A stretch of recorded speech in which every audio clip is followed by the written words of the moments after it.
आने दो, आगे हट जाओ, उठ जाओ। सर्कल ले लेना।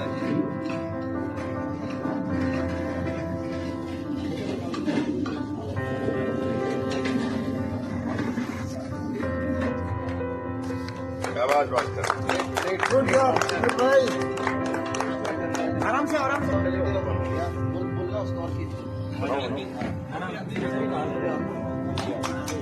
Well done Bhaskar, well done यार, कांग्रेट्स। अंदर कैसा लगा? अंदर ज्यादा दिक्कत तो नहीं है ब्रीदिंग में? हमारा कंफर्टेबल था सिस्टम पूरा? चलो बहुत अच्छे। अंदर हवा आ रही है भास्कर? इसको हमारा बंदा आ रहा है, हमारा बंदा आ रहा है। पानी पानी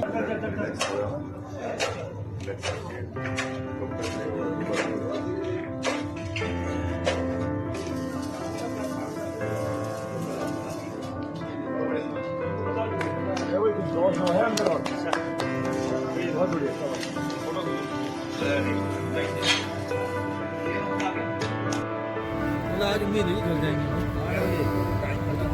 इसी का वेट करेंगे।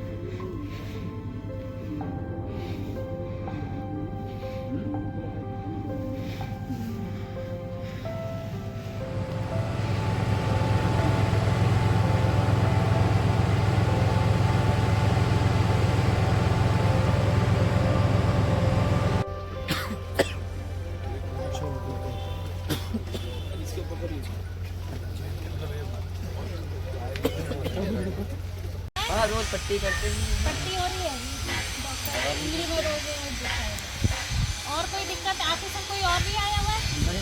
अकेले हैं?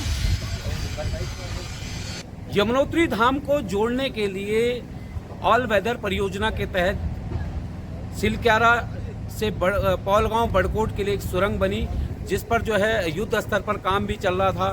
तकरीबन जो है 2.5 किलोमीटर सिलक्यारा की तरफ से और 1 किलोमीटर जो है बड़कोट की तरफ से जो है सुरंग जो है तैयार हो गई थी।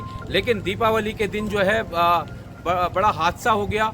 40 से 50 मीटर का हिस्सा जो है सुरंग के मुहायने से 200 मीटर आगे जाकर के टूट गया, जिसकी वजह से 41 मजदूर जो है अंदर सुरंग के अंदर फंस गए। कहीं ना कहीं युद्ध स्तर पर उनको निकालने का काम यहाँ पर किया जा रहा है। 13 दिन बीतने के बाद भी अभी भी जो सुरंग के अंदर मजदूर हैं वो इंतजार कर रहे हैं कि कब उनको बाहर निकाला जाएगा। भले ही जो है राज्य सरकार और केंद्र सरकार पूरी तरह से जो है इस सुरंग के जो अंदर फंसे हैं उस रेस्क्यू ऑपरेशन में जुटे हुए हैं। मैं थोड़ा सा आपको एक जानकारी देना चाहूँगा कि ये जो टनल है, अभी हम जो है सिलक्यारा की तरफ से खड़े हैं और यहाँ से 2.5 किलोमीटर जो है सुरंग जो है तैयार हो चुकी है। और इसके पीछे सरकार की मंशा थी कि ये जो राड़ी जो पहाड़ी आती है, इस पर 2 महीने बर्फबारी हो जाती है और उस बर्फबारी की वजह से जो है जिला मुख्यालय से लोगों का, यमुना घाटी के लोगों का खास तौर पे संपर्क टूट जाता है। उसी को देखते हुए, क्योंकि 2 महीने बर्फबारी में कई एक्सीडेंट वहाँ पे होते हैं, उसको देखते हुए ये 27 किलोमीटर कम हो जाएगा और कुल जो है 4.5 किलोमीटर की सुरंग तैयार होगी। तो कुल मिलाकर के जिला मुख्यालय या गंगोत्री धाम जाने वाले जो यमुनोत्री धाम दर्शन करने आएंगे, वो जब लौटेंगे तो 27 किलोमीटर की दूरी उनको कम तय करनी पड़ेगी। तो ये सुरंग की तैयारी युद्ध स्तर पर थी और 2024 में बताया जा रहा था कि ये जो है सुरंग तैयार हो जानी चाहिए थी, लेकिन कहीं ना कहीं बाधाएं आई और जिस तरह से जो है सिलक्यारा की तरफ से 200 मीटर आगे जाकर के 40 से 50 मीटर का हिस्सा टूटा, उसमें जो है कहीं ना कहीं 41 मजदूर फंसे हुए हैं। गार्डर वहां टूट करके आ गए हैं। और आपको मैं बताना चाहूँगा कि इस पर बाकायदा जो है सुरंग बनाते समय सुरक्षा के लिहाज से ये एक बात जरूर होती है कि सुरंग के निर्माण के कार्य के दौरान दोनों साइड व्हीम पाइप डाले जाते हैं, लेकिन यहाँ पर जो कंपनी कार्यदायी संस्था है उसके द्वारा ये नेग्लिजेंसी की गई, उन पाइपों को नहीं डाला गया, जिसकी वजह से ये बड़ा हादसा हो गया। और इस पर जो है राज्य सरकार ही नहीं, केंद्र सरकार को भी हस्तक्षेप करना पड़ा। भारत देश के जितने भी विशेषज्ञ थे वो उनका यहाँ जमावड़ा लग गया, और उसके अलावा जो है विदेशों से तक जो है टनल से रिलेटेड जो सुरंग को बनाने वाले जो विशेषज्ञ थे उनको तक यहाँ बुलाना पड़ गया। और आज जिस तरह से जो है 13 दिन बीत गए हैं, अभी तक भी जो है जो सुरंग के अंदर जो मजदूर हैं वो इंतजार कर रहे हैं कि कब उनको जो है बाहर लाया जाता है, उसी को इंतजारी कर रहे हैं। तो ओवरऑल यही अब उम्मीद की जा सकती है कि टनल के अंदर फंसे हुए मजदूरों को जो रेस्क्यू कार्य चल रहा है वो जल्द पूरा होगा। अभी तक तकरीबन जो है 50 मीटर जो है पाइप डल चुके हैं और 60 मीटर तक ये पाइप डलने हैं। उम्मीद ये की जा रही है कि आज रात या कल तक जो है ये जो मजदूर हैं इनको बाहर निकाल लिया जाएगा। अभी बाकायदा जो है यहाँ पर सीएम जो है वो खुद पहुंचे हैं, मुख्यमंत्री उत्तराखंड के पुष्कर सिंह धामी, और ये जो है यहाँ आकर के लगातार जो है, क्योंकि जब से ये मजदूर यहाँ आए हैं तब से जो मुख्यमंत्री हैं उत्तराखंड के वो लगातार जो है इस रेस्क्यू कार्य को यहाँ पर आकर के स्थलीय निरीक्षण कर रहे हैं। लगातार देख रहे हैं कि किसी भी तरह से जो मजदूर अंदर फंसे हैं उनको किसी भी कीमत में बाहर निकालना है। 2 दिनों से उन्होंने यहाँ डेरा डाल के रखा हुआ। केंद्रीय मंत्री बीके सिंह वो भी यहाँ पर जो है लगातार डेरा डाले हुए हैं। राज्य सरकार के मंत्री भी यहाँ पर डेरा डाले हुए हैं। उसके बाद राज्य भर के जो अधिकारी हैं उन्होंने भी यहाँ डेरा डाला हुआ, पूरी व्यवस्था में जुटे हुए हैं। और आज उम्मीद ये जताई जा रही है कि आज रात तक या कल तक जो है ये मजदूर सुरक्षित बाहर निकल जाएंगे। उनको बाहर निकलते ही जो है एक 41 जो है एम्बुलेंस बाकायदा तैयार की गई है, जो एम्बुलेंस यहाँ से इनको जो है हॉस्पिटल चिन्यालीसौड़ लेके जाएंगे। और अगर किसी मजदूर की ज़्यादा तबीयत खराब होगी तो उनको जो है बाकायदा एयरलिफ्ट करके ऋषिकेश एम्स पहुँचाया जाएगा, जहां उनका उपचार होगा। तो कहीं ना कहीं अब उम्मीद की जा सकती है कि जो 13 दिन से जो कैद सुरंग के अंदर जो मजदूर हैं उनको निकालने का युद्ध स्तर पर काम चल रहा है। और हम भी चाहेंगे बौग देवता से भी अनुरोध करेंगे, निवेदन करेंगे, कामना करेंगे कि जितने भी ये मजदूर हैं ये सुरक्षित बाहर आ जाएं, ताकि जो है ये अपने परिवारजन से मिल सके। सुनील थपलियाल, यमुनोत्री एक्सप्रेस, सिलक्यारा, उत्तरकाशी।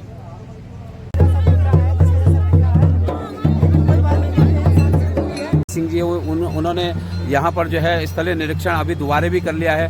मुख्यमंत्री खुद यहाँ डेरा डाले हुए हैं। कहीं ना कहीं जो है ये उम्मीद है कि अगर कोई दिक्कत नहीं आएगी तो जो है देर रात तक सारे श्रमिक जो है सुरक्षित बाहर आ जाएंगे। और अभी मैं आपको एक और जानकारी देना चाहूँगा, क्योंकि उत्तराखंड देवभूमि है और जहाँ ये सिलक्यारा सुरंग है, ये बौग देवता की ये धरती है। और बौग देवता की डोली भी यहाँ अभी पहुँची आशीर्वाद देने। और अब क्योंकि स्वयं जो है डोली यहाँ आई है तो उम्मीद ये जाहिर की जा रही है कि अब बौग देवता की आशीर्वाद के बाद अब कोई अड़चने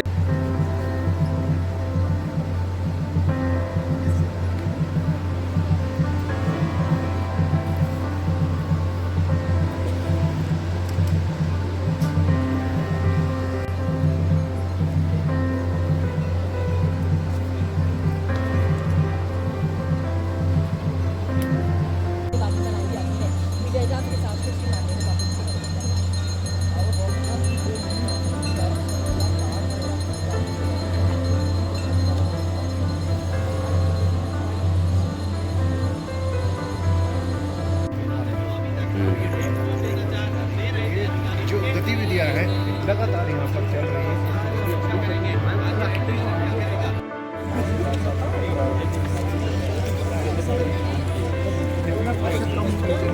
समय कम लगता है कुछ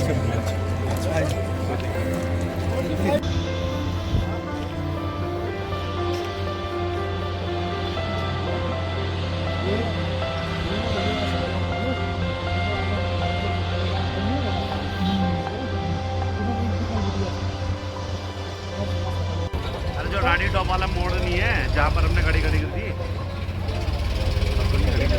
यहाँ से जैसे निकला नंबर क्या है, वैगन आर का नंबर क्या है।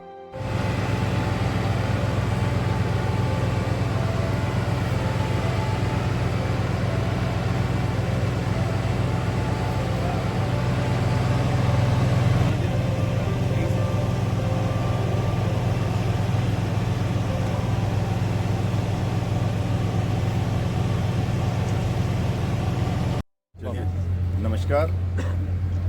आज की पीसी में आप सभी का स्वागत है। हमारे साथ एमडी महमूद सर हैं, जो एडिशनल सेक्रेटरी भारत सरकार में हैं, डीजी इंफॉर्मेशन बंशीधर तिवारी जी, और मैं doctor Neeraj Khairwal, secretary coordination government of Uttarakhand. आज की पीसी में जैसा कि आप सब अवगत हैं कि जो हमारा टनल रेस्क्यू का काम चल रहा है, इसके अंदर कुछ हर्डल्स पहले आई थी, कुछ उसके बाद हर्डल्स हो रही हैं।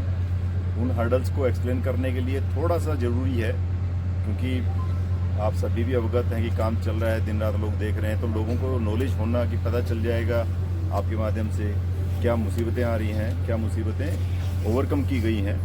उसके लिए मैं चाहूँगा महमूद सर से, एमडी सर से, कि आपको जो स्ट्रक्चरल चीज़ें हैं उसके बारे में एक बार अवगत कराएंगे। सर बताना चाहेंगे सर रिगार्डिंग सर? नमस्कार। जैसे कि आप लोगों को अच्छी तरह से पता है, 22 तारीख को शाम के 4-5 बजे तक हमने 45 मीटर का पाइप इंसर्ट कर दिया था यहाँ। उसके बाद जब हम आगे बढ़ने चले, उसके बाद की पाइप हमने डालने की प्रयास जारी की।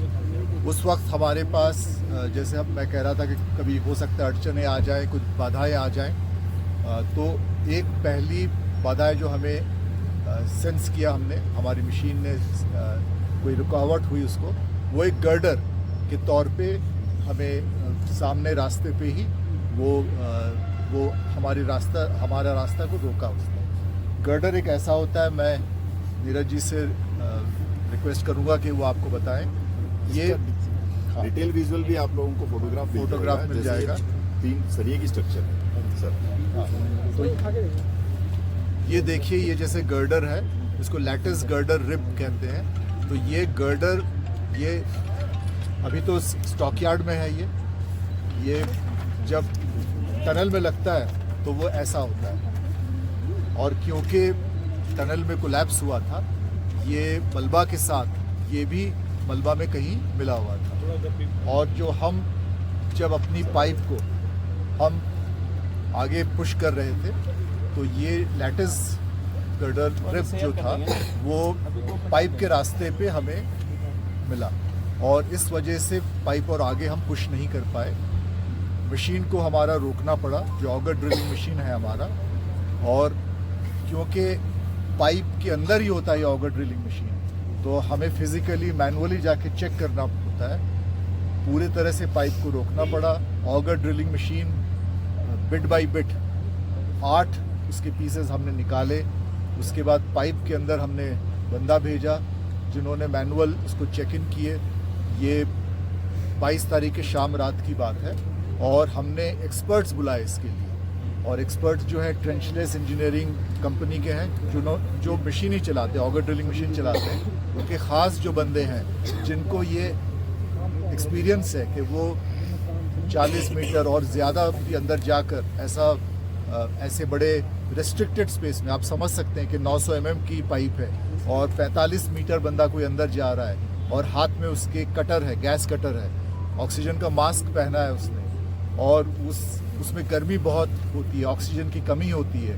वहाँ जाकर इस गर्डर को उसने काटा है, काट के जो बाधाएं आई हमारे रास्ते पे, उसको उसने हटाया।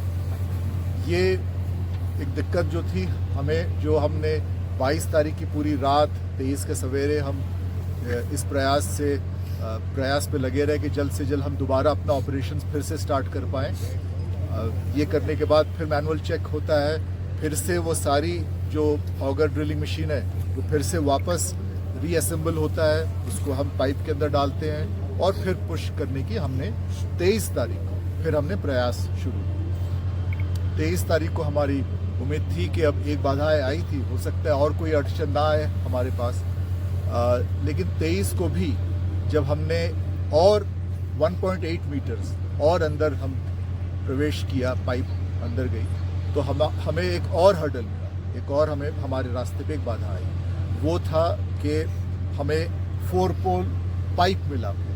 ये जब टनल के छत पे लगता है तो ऐसे दिखता है। ये पाइप्स हैं वो सरिये थे, ये होलो पाइप होते हैं, लेकिन काफ़ी मजबूत पाइप्स हैं।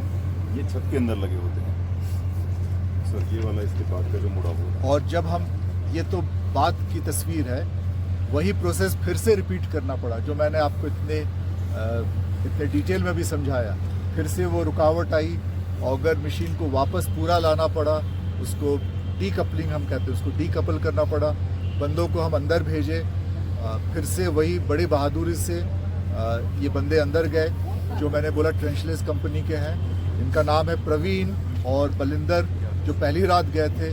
दूसरी रात हमारे पास और ऐसे एक्सपर्ट टेक्नीशियंस आके पहुंच गए थे। हमने 23 के सवेरे और लोगों को बुला लिया था, क्या पता आगे और कोई बाधाएं आए। तो प्रवीण और बलविंदर के साथ हमारे साथ और भी इनके लड़के आए, उनका भी नाम मैं आपके साथ शेयर करूंगा। करीब 8-9 लोगों की टीम है, वो हम आपके साथ शेयर करेंगे।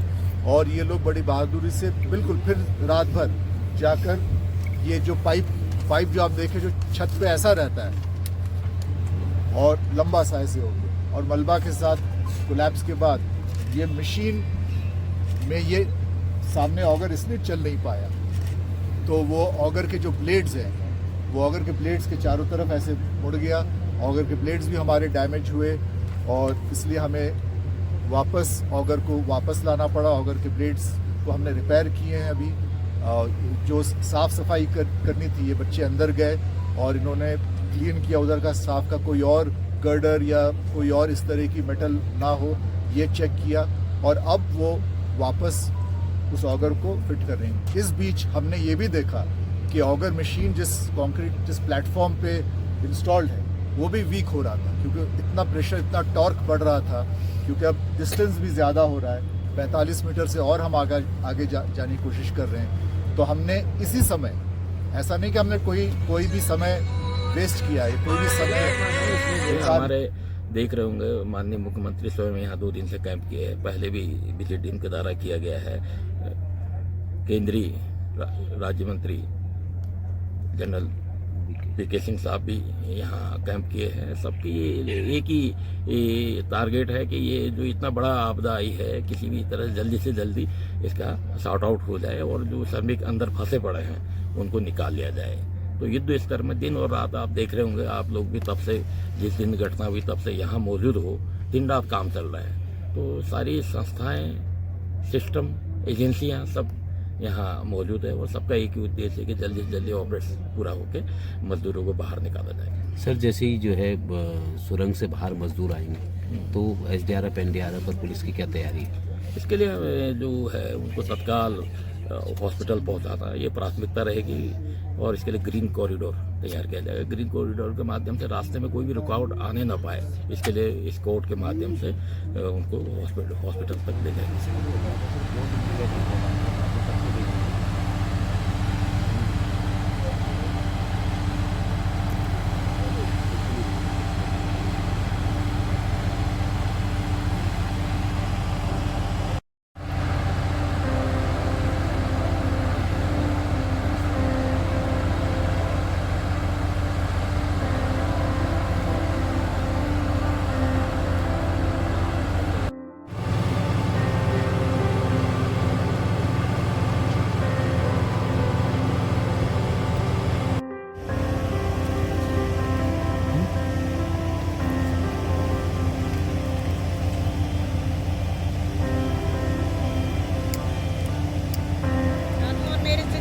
बनेगा, मैं मजदूरों को नुकसान नहीं पहुंचाऊंगा।